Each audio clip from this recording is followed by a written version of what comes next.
Alright, so first things first, you gotta remove your bumper. There's some clips right here you gotta remove. And you gotta remove the undersplash guard, some 10mm bolts. And you gotta remove the two 10mm bolts inside your inner fender right here attached to the bumper. That's pretty much it. So it's not that hard to remove the bumper. It's pretty quick.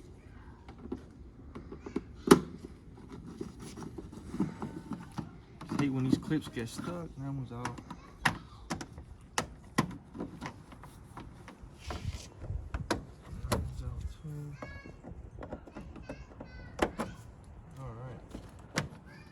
Now I just gotta remove the 10mm bolts and that's it. Alright, so once you have removed your undershroud, your clips, and then it's actually three 10mm inside the inner fender that hold the bumper together, you can go ahead and just remove it. And now we're gonna start a new oil cooler. So let me start. Go. Alright, so right now we're just unwrapping the box. I believe in here we have the bracket you're gonna need to mount up the oil cooler right there to the radiator support. And then you got the sandwich plate that goes where your oil filter is at. And you got the cooler lines right here, two of them. Let's find out how these go. And then it comes with the oil cooler, of course. And then what do you got here? Oh, air fresheners, some little goodies, and all the hardware we gonna need, and the flange bolts for that go onto the sandwich plate. So let's go ahead and start opening this up and setting it up. All right, guys. So now we're gonna be installing the bracket where the oil cooler is gonna sit on. So the bracket's gonna go right here onto your core support. There's two holes. You gotta line them up. So it's gonna go line up with this one right here, this little small one, and this bigger one right here. So this is how it's gonna look. Like that, exactly like that. And you're gonna run these through right here, and then the kit comes with these bolts, so you don't have to go find some. You're gonna put this one in here. I'm gonna have to shoot it in with my gun. Let's go. All right, guys. So right now we just installed the bracket. It's gonna line up to your core support. There's two holes on it right here. There's a couple holes on it, but you need to line them up with the bracket. There's two holes that are gonna line up with the bracket. You're gonna run the two 10mm that come in a hardware kit. And now we're gonna go underneath the car, and we have to add these nuts to the back to tighten them up so it could be on there securely. All right, guys. So right now I just installed the two 10mm nuts that you need to run through the back of the bracket to secure it.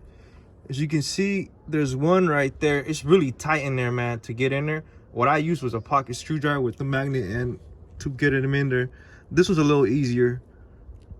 You see that one's in there, and then you got that one. That one, what I used was a pocket screwdriver like this, and I used this and the magnet side. I just put it on there, and I literally just put it on the bolt and just took it out, and then I just twisted it with my fingers on there.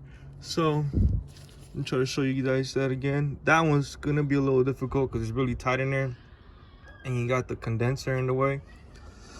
This one's a little easier, but now we're gonna tighten them up and secure it on there. All right, guys, so we finally got the bracket on here. It's gonna be a little difficult to get through the back because you gotta put two 10mm nuts back there. It's a little hard to get in there because it's kind of cramped up with the radiator and the condenser right there in the way. But like I said, I used a pocket screwdriver and it worked. So now we're about to install the oil cooler. I see a lot of people install it this way, upside down, but I'm gonna install it this way, upward, with the end facing the right way. And when it sits on here, you gotta run 4 10mm bolts through here with 4 10mm nuts. But shout out Mishimoto, they skipped me out on 2 10mm nuts. I was supposed to have 6 in the kit. It only came with 4, but it's all good. Luckily I have 10mm nuts in here.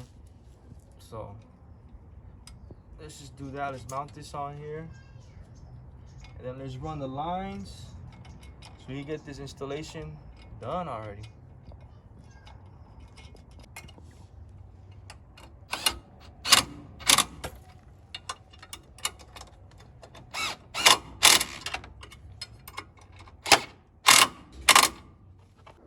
All Alright, so before we route the oil cooler lines, what I'm going to do is install the sandwich plate that goes where your oil filter sits at.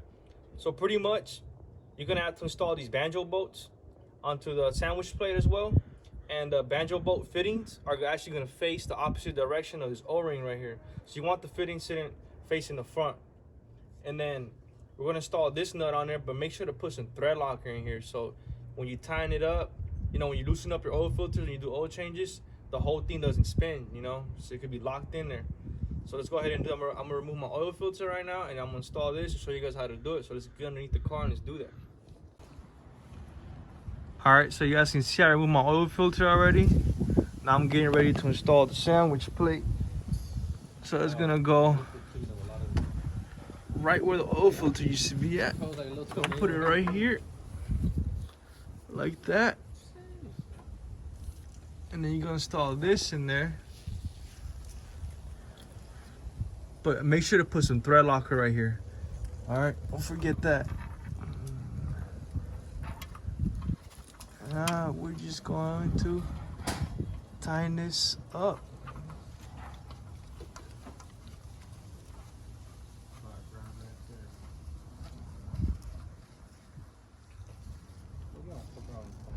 All right, now I'm gonna just hit it with the ratchet, and that's it. And this is done. And then we guys gotta route the lines on, and I'll show you guys that right now. All right, so I finally got everything lined up how I wanted to. I'm about to show you guys how I ran my lines. So when you're installing the lines, remember there's gonna be one line that's longer than the other. The longer line is gonna go to your far right there. That's why I set it up. And the shorter one is gonna go on the left side. So this is how I ran them through right here. All this right, I ran them through the back of the bash bar.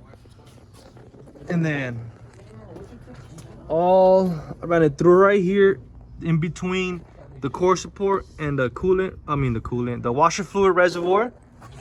I ran it like that. So you guys can see that's how I'm running them. And voila, to the sandwich plate, to the banjo bolts, and that's it. Now I'm gonna just tighten everything up. This Mishimoto one uses the OEM filter. You know, you could use the OEM filter, so that's what I like about it.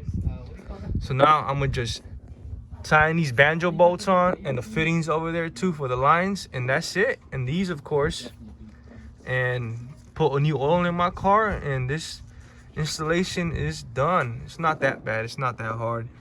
Just hopefully this helps you guys out. All right, guys, so I finally finished installing my Mishimoto oil cooler. I made sure everything was tight. I put new engine oil inside my motor as well. I zip tied the cooler line so they won't be hanging or nothing like that. And now I'm gonna just start it up and make sure there's no leaks. So let's fire it up. Check the leaks real fast.